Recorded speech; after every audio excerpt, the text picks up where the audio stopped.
ಹೇಳಿ ಸರ್, ಯಾವ ಉದ್ದೇಶಕ್ಕೋಸ್ಕರ ಪಾದಯಾತ್ರೆ ಮಾಡ್ತಿರ್ತಕ್ಕಂಥದ್ದು ಮತ್ತು ಎಲ್ಲಿದ್ದ ಪಾದಯಾತ್ರೆ ಮಾಡ್ತಿದ್ದಾರೆ, ಇದರ ಉದ್ದೇಶ ಏನಿದೆ ಸರ್? ಈ ಪಾದಯಾತ್ರೆ KPSC ವಿರುದ್ಧ ಸರ್. KPSC ವಿರುದ್ಧ ಅಂದರೆ KS ಮರುಪರೀಕ್ಷೆ ಏನು ಮಾಡಿದ್ರು ಡಿಸೆಂಬರ್ 29ನೇ ತಾರೀಕು. ಕನ್ನಡ ಅಭ್ಯರ್ಥಿಗಳಿಗೆ ಅನ್ಯಾಯ ಆಗಿದೆ. KPSC ವಿರುದ್ಧ ನಾವು ಈ ಒಂದು ಅನ್ಯಾಯನ ಖಂಡಿಸಿ ಮತ್ತು ಭ್ರಷ್ಟಾಚಾರ ಮುಕ್ತ ನೇಮಕಾತಿ ಮಾಡಬೇಕು ಅಂತ ಹೇಳ್ಬಿಟ್ಟು 14ನೇ ತಾರೀಕು ಧಾರವಾಡ ಬೆಳಗ್ಗೆ 12 ಗಂಟೆಗೆ ಸ್ಟಾರ್ಟ್ ಮಾಡಿದ್ದು. ನಾವು ಇವತ್ತು ದಾವಣಗೆರೆ ಇದ್ದೀವಿ 5ನೇ ದಿನ ಸರ್. ಈ ಒಂದು ಪಾದಯಾತ್ರೆ 5ನೇ ದಿನಕ್ಕೆ ಧಾರವಾಡದಲ್ಲಿದ್ದೀವಿ.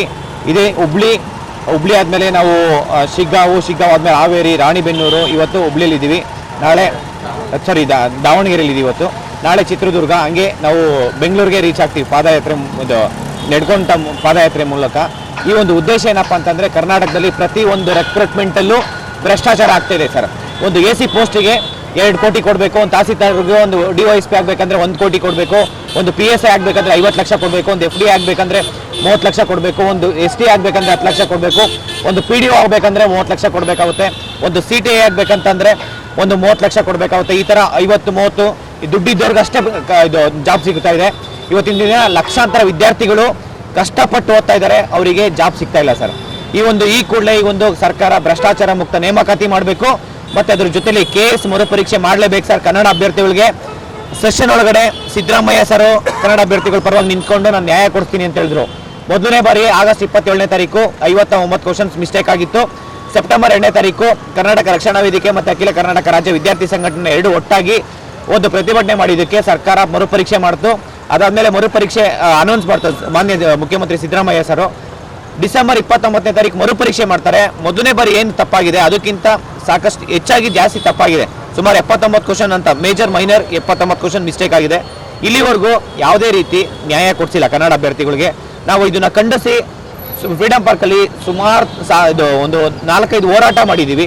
ಹೋರಾಟ ಮಾಡಿದ್ರು ಕೂಡ ಇಲ್ಲಿವರೆಗೂ ಸರ್ಕಾರ ನ್ಯಾಯ ಕೊಡಿಸ್ತೀನಿ ಅಂತ ಹೇಳಿದ್ರು ಕೊಡಿಸಿಲ್ಲ. ಅದಾದಮೇಲೆ ರಕ್ತಪತ್ರ ಚಳುವಳಿ ಮಾಡಿದ್ವಿ, ಅದು ಕೂಡ ನ್ಯಾಯ ಕೊಟ್ಟಿಲ್ಲ ಇದುವರೆಗೂ.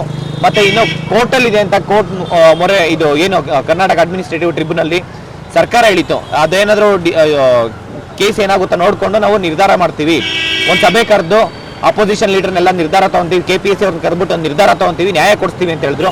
ಆದರೆ KPSC ಅವರು ಇಲ್ಲಿವರೆಗೂ ಸರ್ಕಾರ ಮತ್ತು KPSC ಅವರು ಕನ್ನಡ ಅಭ್ಯರ್ಥಿಗಳಿಗೆ ನ್ಯಾಯ ಕೊಟ್ಟಿಲ್ಲ. ನಾವು ಅದನ್ನು ಖಂಡಿಸಿ ಧಾರವಾಡದಿಂದ ಬೆಂಗಳೂರು ತನಕ ಪಾದಯಾತ್ರೆ ಮಾಡ್ತಾ ಇದೀವಿ. ಈ ಪಾದಯಾತ್ರೆ ಬೆಂಗಳೂರು ತಲುಪೋದ್ರೊಳಗಡೆ ಮಾನ್ಯ ಮುಖ್ಯಮಂತ್ರಿ ಸಿದ್ದರಾಮಯ್ಯ ಸರ್ ಕನ್ನಡ ಅಭ್ಯರ್ಥಿಗಳ ಪರವಾಗಿ ನಿಂತ್ಕೊಬೇಕಾಗುತ್ತೆ. ಕನ್ನಡ ಅಭ್ಯರ್ಥಿಗಳ ಪರವಾಗಿ KS ಮರು ಪರೀಕ್ಷೆ ಮಾಡಬೇಕು, ಇಲ್ಲ ಅಂದರೆ ಮರು ಅಧಿಸೂಚನೆ ಮಾಡಬೇಕು. ಏಕೆಂದರೆ ನೀವು 76,000 ವಿದ್ಯಾರ್ಥಿಗಳಿದ್ದಾರೆ ಕನ್ನಡ ಅಭ್ಯರ್ಥಿಗಳು.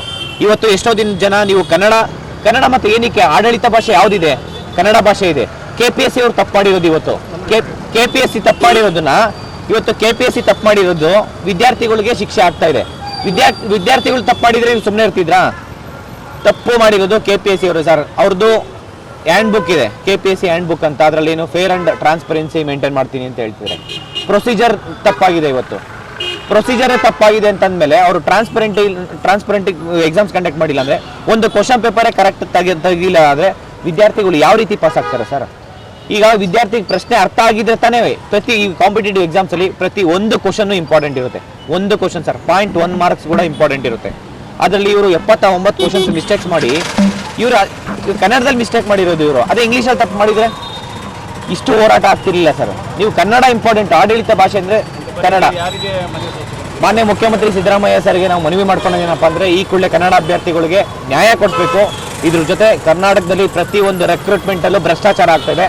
ಭ್ರಷ್ಟಾಚಾರ ಮುಕ್ತ ನೇಮಕಾತಿ ಆಗಬೇಕು ಸರ್. ಯಾಕೆಂದರೆ ಅವ್ರ ಅಪ್ಪ ಅಮ್ಮ ಬಡವರು, ಅಪ್ಪ ಅಮ್ಮನ ದುಡ್ಡಲ್ಲಿ ಇಲ್ಲಿ ಲಕ್ಷಾಂತರ ವಿದ್ಯಾರ್ಥಿಗಳು ಇಲ್ಲಿ ಓದಕ್ಕೆ ಬರ್ತಾರೆ, ಇಲ್ಲಿ ವರ್ಷಾನುಗಟ್ಟಲೆ ಓದ್ತಾರೆ.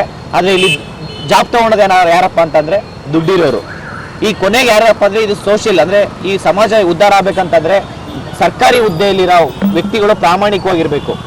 ಅವರಿಲ್ಲ ಅಂತಂದರೆ ನಾಳೆ ಒಂದಿನ ರೇಷನ್ ಕಾರ್ಡ್ ಮಾಡಿಸೋದಿರ್ಬೋದು, ಒಂದು ಸಿಂಧುತ್ವ ಮಾಡೋದಿರ್ಬೋದು, ಪೊಲೀಸ್ ವೆರಿಫಿಕೇಶನ್ ಇರ್ಬೋದು, ಒಂದು ತಹಸೀಲ್ದಾರ್ ಆಫೀಸ್ ಹೋಗಿರ್ಬೋದು, ಒಂದು ಒಂದು DC ಆಫೀಸ್ ಹತ್ರ ಹೋಗ್ಬೇಕಂತಂದ್ರೂ ಇಲ್ಲಿ ನ್ಯಾಯ ಸಿಗ್ತಾ ಇಲ್ಲ ಸರ್. ಯಾಕೆಂದರೆ ಬಿಕಾಸ್ ಕರಪ್ಷನ್. ನಮ್ಮ ಮನವಿ ಒಂದೇ ಇದೆ ಸರ್. ಒಂದು KS ಮರುಪರೀಕ್ಷೆ ಮಾಡಬೇಕು, ಮರುಪರೀಕ್ಷೆ ಮಾಡಬೇಕಿಲ್ಲ ಅಂದರೆ ಮರು ಅಧಿಸೂಚನೆ ಮಾಡಬೇಕು. ಎರಡನೇದು ಭ್ರಷ್ಟಾಚಾರ ಮುಕ್ತ ನೇಮಕಾತಿ ಮಾಡಬೇಕು ಸರ್. ಎಲ್ಲ ವಿದ್ಯಾರ್ಥಿಗಳಿಗೂ, ಬಡ ವಿದ್ಯಾರ್ಥಿಗಳೇನಿದ್ದಾರೆ ಅವ್ರಿಗೆ ಮತ್ತು ರೈತರ ಮಕ್ಕಳಿಗೆ, ಹಿಂದುಳಿದ ಮಕ್ಕಳಿಗೆ ಒಳ್ಳೇದಾಗಬೇಕಷ್ಟೇ. ನನ್ನ ಹೆಸರು ಕಾಂತ್ ಕುಮಾರ್, ಅಖಿಲ ಕರ್ನಾಟಕ ರಾಜ್ಯ ವಿದ್ಯಾರ್ಥಿ ಸಂಘಟನೆಯ ರಾಜ್ಯಾಧ್ಯಕ್ಷರು. ಓಕೆ ಹೇಳಿ ಸರ್, ಎಷ್ಟು ಡಿಸ್ಟಿಕ್ ಇದ್ದ ನೀವು ಹೋಗ್ತಿರತಕ್ಕಂಥದ್ದು ಮತ್ತು ಕೊನೆಯದಾಗಿ ಮನೆ ಸೋಲ್ಸಕರ ವಿದ್ಯಾರ್ಥಿಗಳನ್ನು ಕೂಡ ಆ ಸಂದರ್ಭದಲ್ಲಿ ಏನು ಭಾಗವಹಿಸ್ತಾರಾ ಅಥವಾ ಹೇಗೆ? ಸರ್ ನೋಡಿ, ನಾವು ಧಾರವಾಡ ಏಪ್ರಿಲ್ 14 ಅಂಬೇಡ್ಕರ್ ಜಯಂತಿಯಿಂದ ಪಾದಯಾತ್ರೆ ಪ್ರಾರಂಭ ಮಾಡಿದ್ದೀವಿ. ಅಂಬೇಡ್ಕರ್ ಜಯಂತಿನೇ ಯಾಕೆ ಆಯ್ಕೆ ಮಾಡಿಕೊಂಡಿದ್ದೀವಿ ಅಂದರೆ ಮಾನ್ಯ ಸಿದ್ದರಾಮಯ್ಯನವರು ಮಾತು ಎತ್ತಿದ್ರೆ ನಾವು ಅಂಬೇಡ್ಕರ್ ವಾದಿಗಳು, ಸಂವಿಧಾನಬದ್ಧ ಸರ್ಕಾರ ಅಂತ ಹೇಳ್ತೀವಿ. ಅಂಬೇಡ್ಕರ್ ಅವರು ಯಾವತ್ತು ಅಸಮಾನತೆ ವಿರುದ್ಧವಾಗಿದ್ದಾರೆ. ಇವತ್ತು KPSC ಕನ್ನಡ ಮತ್ತು ಇಂಗ್ಲೀಷ್ ಮಾಧ್ಯಮ ಮಕ್ಕಳಿಗೆ ಇಂಗ್ಲೀಷನ್ನು ಏರಿಕೆ ಮಾಡಿ ಕನ್ನಡ ಇಳಿಕೆ ಮಾಡಿ ದೊಡ್ಡ ಮಟ್ಟದ ಅಸಮಾನತೆ ಮಾಡಿದೆ. ಹೀಗಾಗಿ ನಾವು ಅಂಬೇಡ್ಕರ್ ಜಯಂತಿಯಿಂದ ನೀವು ಅಂಬೇಡ್ಕರ್ ವಾದಿ ಅಂತೀರಿ, ಅಂಬೇಡ್ಕರ್ ವಿರುದ್ಧ ನೀವು ನಡೀತಾ ಇದ್ದೀರಿ.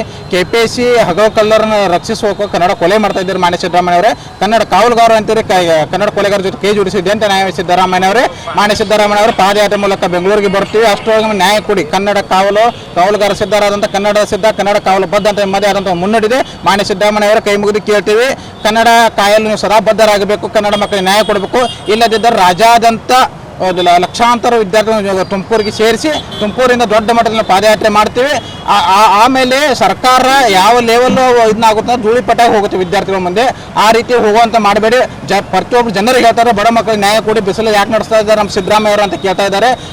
ಜನರ ಮನಸ್ಸಿನಲ್ಲಿರುವಂಥ ಸಿದ್ದರಾಮಯ್ಯ ಒಂದು ಸತ್ಯದ ಸಿದ್ದರಾಮಯ್ಯ, ಸದಾಕಾಲ ಸತ್ಯವಾಗಿರ್ಬೇಕಂದ್ರೆ ನೀವು ಕನ್ನಡ ಮಕ್ಕಳಿಗೆ ನ್ಯಾಯ ಕೊಡಿ ಸಿದ್ದರಾಮಯ್ಯನವರೇ. ನಮ್ಮ ಹೆಸರು ಸರ್? ಅನಿಲ್ ಕಾಂಬ್ಳೆ ಸರ್.